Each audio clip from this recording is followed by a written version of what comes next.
Di tengah perubahan zaman, lahirlah satu generasi yang berusaha memahami siapa dirinya. Mereka mencoba menata kembali warisan budaya yang telah lama retak di dasar sejarah. Inilah potret nyata dari pencarian jati diri Sunda modern, sebuah perjalanan panjang yang kerap tersesat di lorong-lorong sejarah yang kabur, di mana peta masa lalu sering terbaca dengan cara yang keliru. Selama berabad-abad, citra Tatar Sunda sering terbungkus oleh pandangan sempit. Masyarakatnya dianggap pemalas, tidak memiliki candi yang megah, dan keseniannya dinilai lebih primitif. Bahkan tokoh seperti N.J. Krom pernah menggambarkan kebudayaan Sunda sebagai warisan masa silam yang tertahan di waktu, seakan tak pernah bergerak menuju perubahan.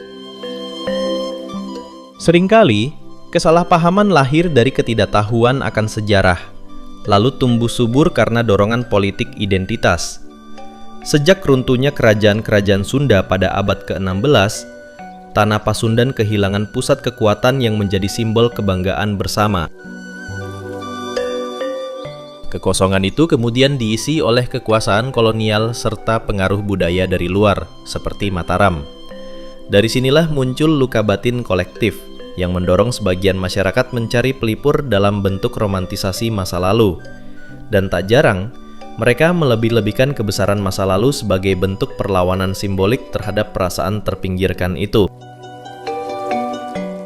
Dalam kerangka kebudayaan Nusantara, tolok ukur kemajuan sering disandarkan pada standar Jawa. Peradaban dianggap maju bila memiliki peninggalan sebesar Borobudur, Prambanan, atau prasasti sebanyak yang ditemukan di tanah Jawa. Hal tersebut mengabaikan bahwa Sunda mempunyai jalur dan pencapaian peradaban yang berbeda, tidak selalu harus sama dengan Jawa.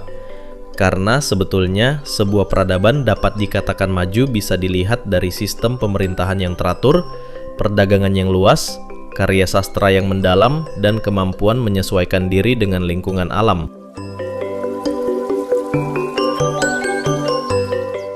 Ironisnya, ketika narasi sejarah formal dirasa tidak memuaskan, muncul kecenderungan baru, mencari kebenaran lewat teori-teori sensasional tanpa dasar ilmiah.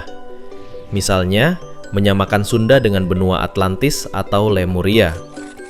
Pandangan seperti ini justru menjauhkan kita dari pemahaman yang jernih tentang masa lalu, karena dibangun di atas asumsi, bukan bukti.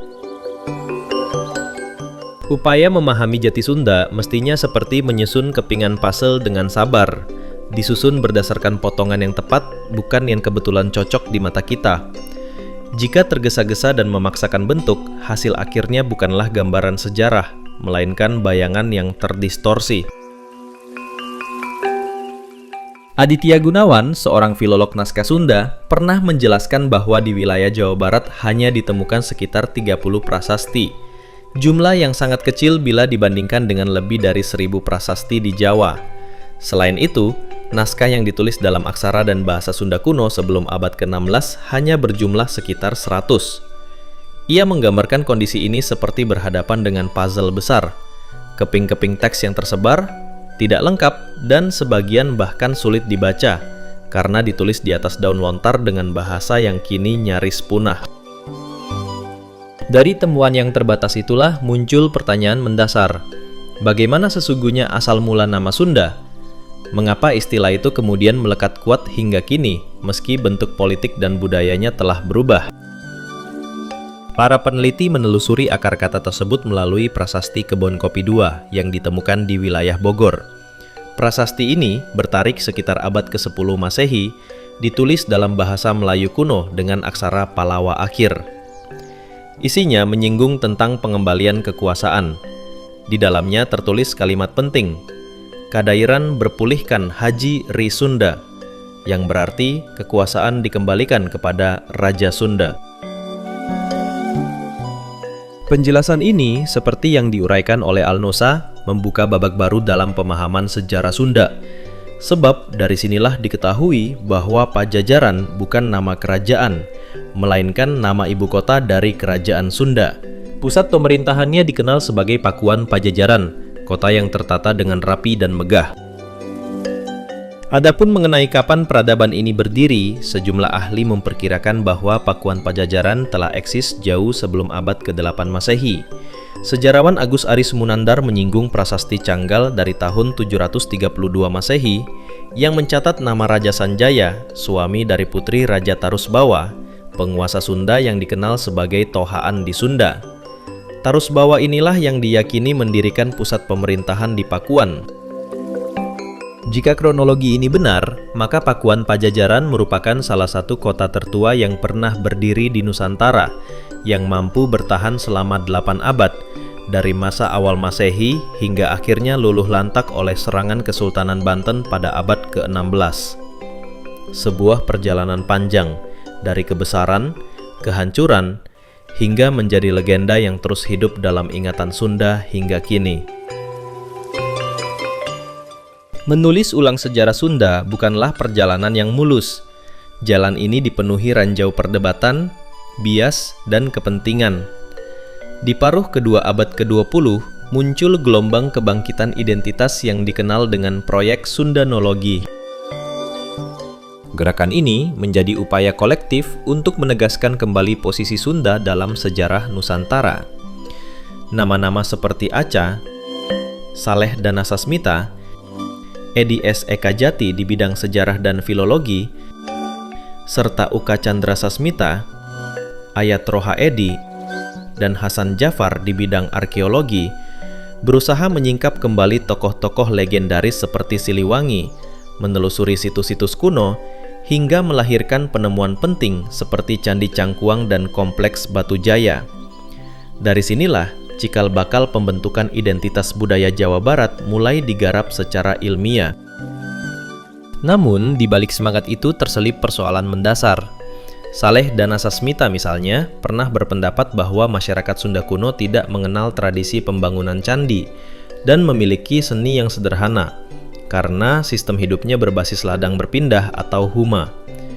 Pandangan ini ternyata tidak sepenuhnya benar. Bukti-bukti filologis dan arkeologis justru memperlihatkan bahwa interaksi budaya di Tatar Sunda jauh lebih kompleks daripada yang dikira. Tak hanya dari kalangan akademik, proyek identitas daerah pada masa Orde Baru pun ikut membentuk persepsi baru tentang Sunda. Pemerintah saat itu melakukan rekonstruksi budaya besar-besaran dengan menciptakan atribut resmi seperti senjata khas, pakaian adat, hingga rumah tradisional. Semua disusun seolah Sunda adalah sebuah produk yang perlu dikemas lengkap dengan fitur budayanya. Padahal, jati diri sebuah bangsa tidak lahir dari pabrik simbol, melainkan dari proses sejarah yang alami dan berlapis. Kebudayaan Sunda sebenarnya menyimpan keunikan yang menantang teori lama para arkeolog. Pengaruh India, misalnya, tidak serta-merta diadopsi seperti di Jawa Tengah atau Jawa Timur. Masyarakat Sunda justru menyerap dan mengolah pengaruh luar itu dengan cara yang khas, melahirkan pola kebudayaan yang adaptif dan orisinal. Melalui pendekatan etnoarkeologi yang menghubungkan temuan masa lalu dengan tradisi hidup masa kini, kita dapat melihat bagaimana nilai-nilai kepercayaan dan sistem sosial Sunda masih berakar kuat, bahkan setelah melewati masa Hindu-Buddha dan Islamisasi. Salah satu jejak paling menarik datang dari naskah Bujangga Manik, sebuah manuskrip lontar beraksara Sunda kuno dari abad ke-15. Naskah ini berisi catatan perjalanan seorang resi Sunda yang menempuh jalur spiritual melintasi Jawa hingga Bali, menuju Gunung Palah yang kini dikenal sebagai Candi Penataran. Catatan itu membuktikan bahwa intelektual Sunda terlibat aktif dalam jejaring pengetahuan lintas wilayah Nusantara, bukan masyarakat yang tertutup. Naskah lain, seperti Kawih Panguyukan atau Carita Raden Jaya Keling, menyingkap adanya mandala atau kamandalaan, yaitu semacam pusat pendidikan dan pertapaan yang berfungsi sebagai ruang pembentukan spiritual dan intelektual masyarakat Sunda kuno. Kegelisahan dalam mencari jati diri Sunda seharusnya menjadi pengingat bahwa sejarah tidak boleh diperlakukan sebagai bahan baku yang bisa dibentuk sesuka hati. Identitas bukan hasil dari rekayasa budaya, melainkan hasil pemahaman terhadap akar yang sebenarnya. Sejarawan Al-Noza menekankan pentingnya paradigma baru dalam memahami arkeologi Sunda, dengan melihatnya sebagai bagian dari Kawi Society, jaringan kebudayaan besar yang menghubungkan Jawa, Bali, dan Sunda. Namun hubungan ini bersifat timbal balik. Sunda bukanlah bayangan Jawa, melainkan entitas yang merespons pengaruh luar dengan caranya sendiri. Ia juga mengingatkan agar istilah megalitik tidak lagi diasosiasikan dengan masa prasejarah, sebab bagi masyarakat Sunda, tradisi ini akan terus hidup dan berlanjut hingga era sejarah. Sejarah Sunda sejatinya bukan kisah tentang kejayaan yang pudar, melainkan tentang kemampuan bertahan dan beradaptasi. Karena potensi sesungguhnya dari Sunda terletak pada keunikannya, bukan untuk meniru budaya lain. Dengan meneliti kembali situs-situs arkeologi dan menafsir ulang naskah-naskah kuno secara kritis, kita dapat membuka narasi yang lebih jujur tentang sebuah peradaban yang tenang namun berdaya, mandiri namun terhubung, dan percaya diri pada jalannya sendiri.